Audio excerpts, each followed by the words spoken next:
নমস্কার বন্ধুরা, লক্ষ্যজয় চ্যানেলে আপনাদের সবাইকে স্বাগত।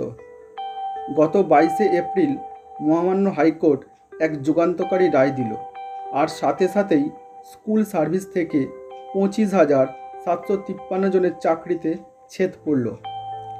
এরা সবাই চাকরি থেকে বাতিল বলে ঘোষিত হলো। কলকাতা হাইকোর্টের রায় অনুযায়ী 2016 সালের গোটা নিয়োগ প্রক্রিয়া সম্পূর্ণ বাতিল, কারণ এতে বিভিন্ন রকম দুর্নীতির দাগ ধরা পড়েছে। দুর্নীতি কত রকমভাবে হয়েছে কম বেশি অনেকেরই জানা।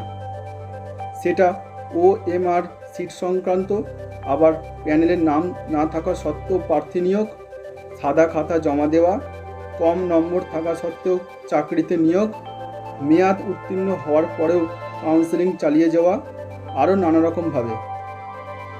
একথা সত্য যে অসৎ উপায়ে প্রার্থী এবং নিয়োগকর্তা দুজনেই ওই সময়কার প্যানেলকে প্রবলভাবে কলুষিত করেছেন। যারা সত্যিই যোগ্য তারা বঞ্চিত হয়েছেন। এটা সভ্য সমাজের পক্ষে অত্যন্ত নিন্দার এবং ক্ষমার অযোগ্য। এই সমস্ত অযোগ্য প্রার্থীদের থেকে কখনোই শিক্ষার প্রগতি আনা সম্ভব নয়। এরা ছাত্রছাত্রীদের পথ প্রদর্শক হতে পারে না। কলকাতা হাইকোর্ট এই সমস্ত প্রার্থীদের জন্য প্রয়োজনীয় ব্যবস্থা অবশ্যই নেবে, কিন্তু এর পাশাপাশি যে সমস্ত ব্যক্তি সঠিক যোগ্যতার পরিচয় দিয়ে পাস করেছিলেন, এতদিন চাকরিতে নিযুক্ত ছিলেন, তারা এখন অথই চলে। তাদের কাছে আসন্ন ভবিষ্যৎ এখন শুধুই হতাশা আর নিরাশায় ভরা। তাদের একটাই আক্ষেপ যে 5,000 অযোগ্য প্রার্থীদের জন্য প্রত্যেকের চাকরি থেকে বরখাস্ত হতে হলো। এদের মধ্যে কিছু প্রার্থী কয়েক বছর আগে এই হাইকোর্টের নির্দেশেই চাকরি পেয়েছিলেন।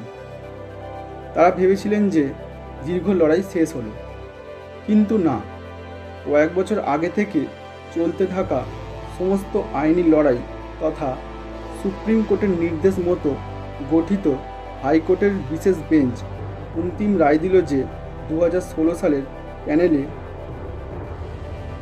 সমস্ত চাকরি সম্পূর্ণভাবে বাতিল। অযোগ্যরা তো বরখাস্ত হলোই, সাথে সাথে যোগ্যরাও চরম অন্ধকার কূপে নিক্ষেপ হলো।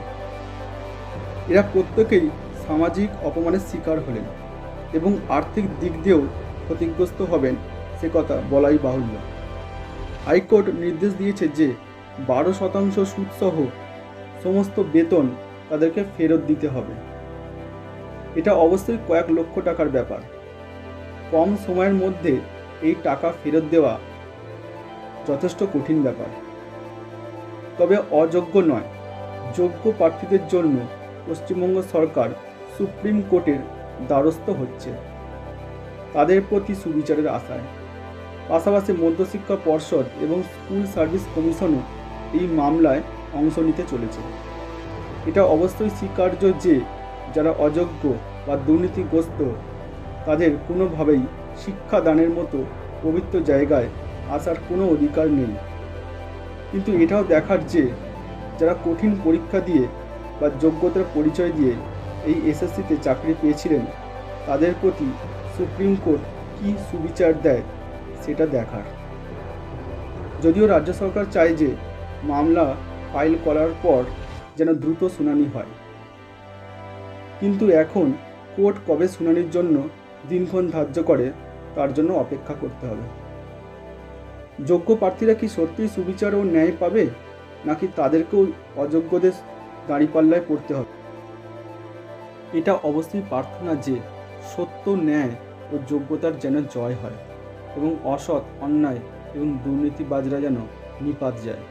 বর্তমান সামাজিক প্রেক্ষাপট, SSCতে দুর্নীতি এবং যোগ্যদের চাকরি হারানোর সাত কাহন নিয়ে এই ছবিটা তুলে ধরলাম। ভিডিওটি ভালো লাগলে অবশ্যই চ্যানেলটিকে লাইক, কমেন্ট এবং সাবস্ক্রাইব করবেন।